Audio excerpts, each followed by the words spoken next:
കൊൽക്കത്തയിൽ വനിതാ ഡോക്ടർ കൂട്ടമാനഭംഗത്തിനിരയായെന്ന മാതാപിതാക്കൾ. പോസ്റ്റ്മോർട്ടം റിപ്പോർട്ടിൽ ശരീരത്തിലെ മുറിവുകൾ വ്യക്തമാക്കുന്നത് ഒന്നിലധികം പേരുടെ സാന്നിധ്യമാണെന്നും കുടുംബം ആരോപിച്ചു. അതിനിടെ കേസ് അന്വേഷണം ഏറ്റെടുത്ത CBI മെഡിക്കൽ കോളേജിലെത്തി തെളിവുകൾ ശേഖരിച്ചു. സംഭവത്തിൽ പ്രതിഷേധിച്ച മെഡിക്കൽ വിദ്യാർത്ഥികൾ രാജ്യവ്യാപക പ്രതിഷേധം നടത്തി. കൊൽക്കത്ത ഹൈക്കോടതി നൽകിയ ഹർജിയിലാണ് ഇരയായ പെൺകുട്ടിയുടെ മാതാപിതാക്കൾ സംശയം പ്രകടിപ്പിച്ചത്. മകൾ കൂട്ടമാനഭംഗത്തിന് ഇരയായതായി ഹർജിയിൽ ചൂണ്ടിക്കാട്ടുന്നു. മകൾക്ക് നേരെ നടന്നത് അതിക്രൂരമായ ആക്രമണമാണ്. ശരീരത്തിലെ മുറിവുകൾ വ്യക്തമാക്കുന്നത് ഒന്നിലധികം പേരുടെ സാന്നിധ്യമാണെന്നും പോസ്റ്റ്മോർട്ടം റിപ്പോർട്ടിന്റെ അടിസ്ഥാനത്തിൽ കുടുംബം ആരോപിക്കുന്നു.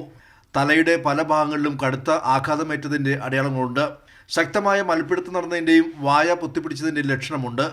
സ്വകാര്യ ഭാഗങ്ങളിൽ നിന്നും 150 മില്ലിഗ്രാം പുരുഷസ്രവം ലഭിച്ചത് ഒന്നിൽ കൂടുതൽ ആളുകളുടെ പങ്കാളിത്തം സംശയിപ്പിക്കുന്നതായും മാതാപിതാക്കൾ ഹർജിയിൽ പറയുന്നു. കൂട്ടബലാത്സംഗത്തിന്റെ സൂചനകൾ പോസ്റ്റ്മോർട്ടം റിപ്പോർട്ടിലുണ്ടെന്ന് all India federation of doctors association additional general secretary doctor Subarna ഗോസ്വാമിയും ചൂണ്ടിക്കാട്ടി.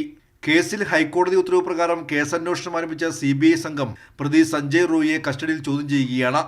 മെഡിക്കൽ ഫോറൻസിക് വിദഗ്ധരടക്കം ഉൾപ്പെടുന്ന 3 സംഘങ്ങളായി തിരിഞ്ഞാണ് അന്വേഷണം. സംഭവം നടന്ന ആർജിക്കർ മെഡിക്കൽ കോളേജിലെ സെമിനാർ ഹാളിൽ വിശദമായ പരിശോധനകളും ഫോറൻസിക് വിദഗ്ധർ നടത്തി. അതേസമയം സംഭവത്തിൽ പ്രതിഷേധം രാജ്യവ്യാപകമായി തുടരുകയാണ്. ബംഗാൾ, ദില്ലി, മഹാരാഷ്ട്ര, തെലങ്കാന സംസ്ഥാനങ്ങളെല്ലാം OPD ബഹിഷ്കരിച്ചാണ് റെസിഡന്റ് ഡോക്ടർമാരുടെ പ്രതിഷേധം. കൊലപാതകത്തിൽ മമതാ സർക്കാരിനെതിരെ രാഹുൽ ഗാന്ധിയും രംഗത്തെത്തി. ഇരയ്ക്ക് നീതി നൽകുന്നതിന് പകരം പ്രതികളെ രക്ഷിക്കാനുള്ള ശ്രമമാണ് നടത്തിയതെന്ന് രാഹുൽ ഗാന്ധി ആരോപിച്ചു. കൈരളി ന്യൂസ്, ദില്ലി.